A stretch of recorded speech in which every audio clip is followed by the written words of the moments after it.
দেখো এই যে সানলাইটটা এই দিকে পড়ছে, তার মানে এই দিকটা হচ্ছে ডে টাইম, ঠিক আছে? এবং তার উল্টো দিকটা কি হয়ে যাচ্ছে? Night time. Very good. Hi friends, kids technical চ্যানেলে আপনাদের স্বাগত জানাই। আজকে আমরা আবার একটি নতুন ভিডিও নিয়ে হাজির হয়েছি। আজকের টপিকটা কিন্তু আমি মুখে বলবো না, এই দুটি জিনিস থেকে বুঝতেই পারছেন আজকে নতুন একটা কিছু হতে চলেছে।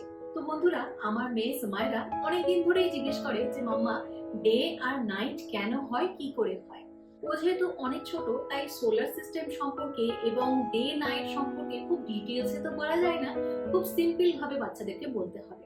তাই ভাবলাম আজকে এই টপিকটা নিয়ে একটা ভিডিওই করা যাক এবং আপনাদের সঙ্গে শেয়ার করা যাক। যদি আপনাদের বাড়িতে ছোট ছোট বাচ্চারা থাকে, তাদেরকেও আপনারা এই ভিডিওটি দেখাতে পারেন, বা আপনারাও বাড়িতে বসে এই ধরনের একটা এক্সপেরিমেন্ট করে দেখতে পারেন। দেখবেন বাচ্চারা অনেক আনন্দ পাবে। তো সুমাইরা, তুমি জানো সোলার সিস্টেম সম্পর্কে? হ্যাঁ। আচ্ছা, তুমি জানো সান আছে, আর্থ, মুন, প্ল্যানেট, এই সম্পর্কেও জানো? হ্যাঁ। তো সুমাইরা, তুমি যেহেতু আমাকে প্রায় জিজ্ঞেস করো যে মাম্মা ডে আর নাইট কেন হয় বা কি করে হয়, তাই আজকে আমরা বুঝবো, ঠিক আছে? ঠিক আছে। তো এই ছবিটা থেকে বুঝতেই পারছো এটা একটা সান, আর এটা একটা কি বলতো, এটা আমি কি করেছি বলতো? আর্থ।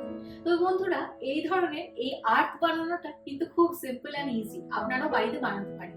আমার কাছে যেহেতু কোনো গ্লোব ছিল না, তাই আমি ভাবছিলাম যে আর্থ কি করে বানানো যায়। তো সবাই মাঝে মধ্যেই জেমস কেনে, তো জেমসের এই বলগুলো পাওয়া যায়, এই বলগুলোকে একটু কালার করে নিলেই আর্থ হয়ে যাবে। তো আমিও একটা গ্রিন কালার বলের উপরে একটুখানি কালার করে নিয়েছি, দিয়ে একটু আর্থ করার চেষ্টা করেছি। আর একটা পেপার কেটে নিয়েছি, এখানে সান করার চেষ্টা করেছি। তো এই দুটো দিয়ে আমি ওকে বোঝাবো কিভাবে ডে এন্ড নাইট হয়। তো সামাইরা, তুমি কি রেডি বোঝার জন্য? হ্যাঁ। তাহলে এই এক্সপেরিমেন্টটা করার জন্য আমাদের কিন্তু রুমটা অন্ধকার করতে হবে, সমস্ত লাইট অফ করে দিতে হবে। চলুন আগে সমস্ত লাইট গুলো অফ করে। দেখুন আমি রুমটাকে অন্ধকার করে দিয়েছি। যেহেতু সামাইরার 4 বছর বয়স, তাই খুব সিম্পল ভাবে আমি বোঝাবো ডে আর নাইট। তো দেখো মাম্মা, এখানে সান আছে, তাই তো? আর এখানে আছে আর্থ। তুমি তো জানো সান এক জায়গায় স্থির থাকে, সান মুভ করে না, তাই তো? কিন্তু আর্থ অলওয়েজ মুভ করে। আর্থটা অলওয়েজ এরকম করে ঘুরতে থাকে বা মুভ করতে থাকে, তাই তো? এই ব্লুটা হচ্ছে আমাদের ওশান গুলো, আর এই গ্রিনটা হচ্ছে আমাদের কান্ট্রি গুলো, ঠিক আছে? এরপরে যখনই ধরো সানটা তো এখানে ফিক্স আছে এইভাবে, ঠিক আছে? সানটা এইভাবে ফিক্স আছে, তো আর্থটা ধরে নিলাম আমি এখানে আছে, ঠিক আছে? এই দেখো, এবারে ডে আর নাইট কি করে হচ্ছে আমি তোমাকে ক্লিয়ার করে বুঝিয়ে দিই। ধরো এই লাইটটা হচ্ছে সান রেজ, ঠিক আছে? সান অলওয়েজ সানলাইট দেয়, তাই তো? তো এই সানলাইটটা আর্থের উপরে গিয়ে পড়ে, ঠিক আছে? দেখো এই যে সানলাইটটা এই দিকে পড়ছে, তার মানে এই দিকটা হচ্ছে ডে টাইম, ঠিক আছে? এবং তার উল্টো দিকটা কি হয়ে যাচ্ছে? Night time. Very good. তাহলে সানলাইটটা আর্থে যেদিকে পড়ছে সেদিকটা ডে টাইম, তার অপোজিট দিকটা হয়ে যাচ্ছে নাইট টাইম। তাহলে এইভাবেই একদিকে ডে হয়, একদিকে নাইট হয়। বুঝতে পেরেছো? এবার তুমি বলবে সব সময় কি এদিকটা ডে টাইম থাকে, এদিকটা সব সময় নাইট টাইম থাকে? তা কিন্তু থাকে না। কেন থাকে না জানো? কেন কি এই আর্থ বা পৃথিবী সব সময় ঘুরছে, এবং এই একটা রাউন্ড কমপ্লিট করতে সময় লাগে 24 আওয়ার্স। এবং যখন পৃথিবীটার এই প্রান্তে সূর্য থাকে, ঠিক তার অপোজিট প্রান্তে রাত হয়। আবার যখন পৃথিবীটা একটু ঘুরে চলে আসে সূর্যের সামনের দিকে, তখন কিন্তু আবার সেই প্রান্তে দিন হয়, তার অপোজিট প্রান্তে রাত হয়।